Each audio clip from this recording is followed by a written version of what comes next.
যুদ্ধ এখন আর সীমান্তে দাঁড়িয়ে লড়াই নয়, যুদ্ধ এখন 120 কিলোমিটার দূর থেকে প্রথম আঘাত। ঠিক এই বাস্তবতাকেই মাথায় রেখে ভারতীয় সেনাবাহিনী এবার নিজের আর্টিলারি শক্তিকে নিয়ে যাচ্ছে এক নতুন স্তরে। ইন্ডিয়ান আর্মিতে ইন্টিগ্রেট হতে চলেছে 120 কিলোমিটার রেঞ্জের পিনাকা রকেট সিস্টেম।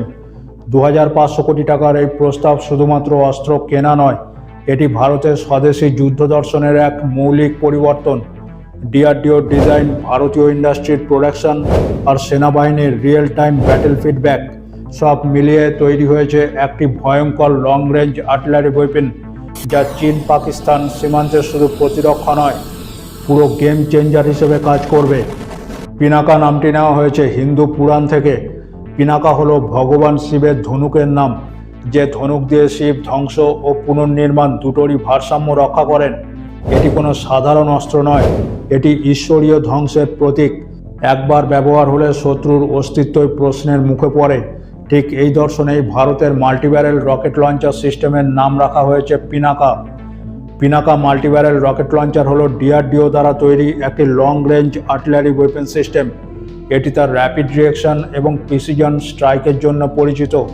এই সিস্টেমের মার্ক 1 এনহ্যান্সড ভার্সনের সর্বোচ্চ রেঞ্জ 45 কিলোমিটার এবং মার্ক 2 ইয়ার ভার্সনের রেঞ্জ 90 কিলোমিটার এবং 44 সেকেন্ডে প্রতিটি লঞ্চার 12টি হাইলি প্রিসিশন রকেটস ফায়ার করতে পারে, যা ভারতীয় সেনাবাহিনীর জন্য একটি গেম চেঞ্জিং ওয়েপন হিসেবে স্বীকৃতি লাভ করেছে।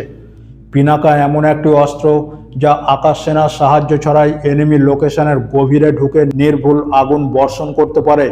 এটি একটি আর্টিলারি সিস্টেম হলেও এর প্রভাব মিসাইল স্ট্রাইকের মতোই। পিনাকা রকেট সিস্টেমের প্রথম সংস্করণের রেঞ্জ ছিল 40 থেকে 75 কিলোমিটার, কিন্তু এতেই এটি পাকিস্তান ফ্রন্টে এক ভয়ঙ্কর আতঙ্কের সৃষ্টি করেছিল।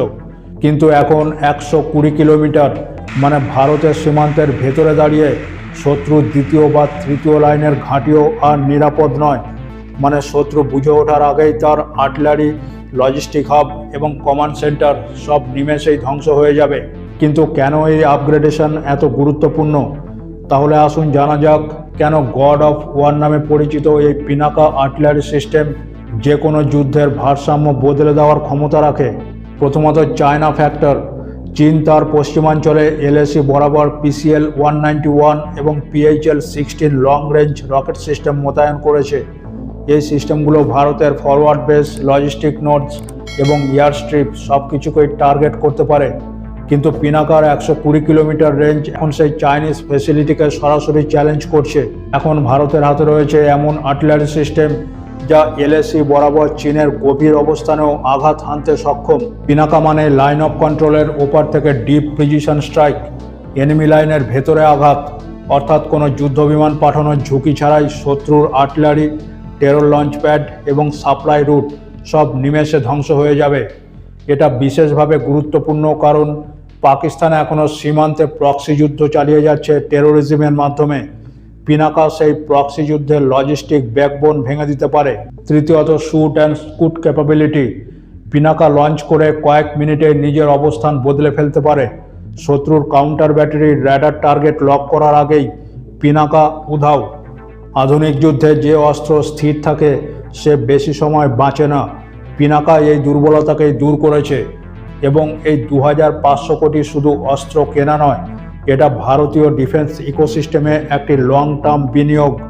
এবার আসি প্রযুক্তির কথায়।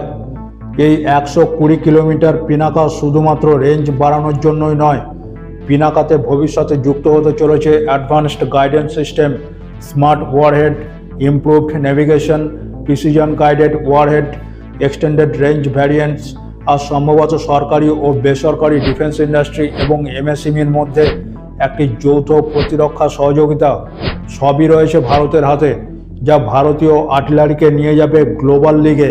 মানে এখন আর এলাকা জুড়ে র্যান্ডম বা কোল্যাটারাল ড্যামেজ নয়, একটি প্রিসাইজ টার্গেটেড ধ্বংস, যা পিনাকা গাইডেড আর্টিলারিকে নিয়ে যাচ্ছে মিসাইল লেভেল প্রিসিশনের দিকে। আর এখানে সবচেয়ে গর্বের বিষয় মেক ইন ইন্ডিয়া প্ল্যাটফর্ম, যা পুরোপুরি দেশীয় প্রযুক্তিতে তৈরি। ডিআরডিও ডিজাইন করছে, ভারতীয় প্রাইভেট ইন্ডাস্ট্রি উৎপাদন করছে, এমএসএমই সাপ্লাই চেনের সাথে যুক্ত। এই 2500 কোটির ইনভেস্টমেন্ট কোনো বিদেশে যাচ্ছে না, এটা ঘুরে ফিরে ভারতীয় ডিফেন্স ইকোসিস্টেমেই রয়ে যাচ্ছে। এর মানে ভারত নিজের আর্টিলারি ক্ষমতা বাড়াচ্ছে বিদেশের ওপর নির্ভর না করেই, যাতে যুদ্ধকালীন পরিস্থিতিতে স্পেয়ার পার্টস বা মেইনটেন্যান্সের জন্য ভারতকে নির্ভরশীল হতে না হয় অন্য দেশের ওপরে। এই পিনাকা প্রোগ্রাম ভবিষ্যতে আরও বড় হতে চলেছে। Extended range variants, different warhead options এবং নেটওয়ার্ক সেন্ট্রিক ওয়ারফেয়ার ইন্টিগ্রেশন সবই রয়েছে পরিকল্পনায়। 2000 সালের ফেব্রুয়ারিতে প্রথম পিনাকা রেজিমেন্ট গঠিত হয় ভারতে। পিনাকার প্রথম দুটি রেজিমেন্ট 2010 সালের মধ্যে ভারতীয় সেনাবাহিনীর আর্টিলারি বিভাগে অন্তর্ভুক্ত করা হয়েছিল। ভারতীয় সেনাবাহিনী বর্তমানে 6টি পিনাকা রেজিমেন্ট পরিচালনা করছে, যেগুলি চীন এবং পাকিস্তানের সীমান্তে মোতায়েন রয়েছে। 2026 সালের মাঝামাঝি নাগাদ এই সংখ্যা মোট 10টি রেজিমেন্টে উন্নীত করার পরিকল্পনা রয়েছে এবং ভবিষ্যতে 22টি রেজিমেন্টের দীর্ঘমেয়াদী লক্ষ্য রয়েছে। এক কথায় বললে পিনাকা এখন আর সাপোর্টিং ফায়ার নয়, পিনাকা এখন ব্যাটেল ডিসাইডিং ওয়েপেন, যা দেশীয় অস্ত্র ব্যবস্থার ক্ষেত্রে সবচেয়ে বড় সাফল্যের ভূমিকা রয়েছে। 1999 সালের জুন মাসে কার্গিল যুদ্ধের সময় 121টি রকেট রেজিমেন্টের অধীনে 2টি লঞ্চারের 1টি ব্যাটারি মোতায়েন করা হয়েছিল, যা পাহাড়ের চূড়ায় অবস্থিত বিভিন্ন পাকিস্তানি পোস্টগুলিকে ধ্বংস করতে সফল হয়। শুধু তাই নয়, আজ মেক ইন ইন্ডিয়া প্ল্যাটফর্মের অস্ত্রের ক্রোধ এবং গর্ব ভারতের বাইরেও অনুভূত হয়েছে। সাম্প্রতিক অতীতে ভারত এবং আর্মেনিয়ার মধ্যে 2000 কোটি টাকার একটি প্রতিরক্ষা চুক্তি স্বাক্ষরিত হয়েছে, যার মাধ্যমে আর্মেনিয়া পেয়েছে 4টি Pinaka guided rocket system. Armenia ছাড়াও ইতিমধ্যে ইন্দোনেশিয়া এবং নাইজেরিয়াও পিনাকা মাল্টিব্যারেল রকেট লঞ্চারের প্রতি আগ্রহ দেখিয়েছে, যা ভারতের প্রতিরক্ষা রপ্তানিকে বহু গুণে বৃদ্ধি করেছে। সুতরাং আধুনিক যুদ্ধক্ষেত্রের প্রেক্ষাপটে একটি কথা বলাই প্রযোজ্য যে যুদ্ধের ফল নির্ধারণ হয় কে কত দূর থেকে কত দ্রুত এবং নির্ভুল আঘাত হানতে পারে। বর্তমানে ভারতের কাছে রয়েছে এমন একটি অস্ত্র যা যুদ্ধক্ষেত্রে দূর থেকে ঈশ্বরের মতো সিদ্ধান্ত নেয় কে বাঁচবে, কে ধ্বংস হবে। আর এই খেলায় পিনাকার 120 কিলোমিটার রেঞ্জের রকেটসগুলি এনে দিয়েছে একটি বিশাল এগিয়ে থাকার জায়গায়। তাই প্রতীকী অর্থে পিনাকা রকেট পুরোপুরি গড অফ ওয়ারের সঙ্গে সমতুল্য। এই বিষয়ে আপনাদের মূল্যবান মতামত কমেন্টের মাধ্যমে অবশ্যই জানাবেন।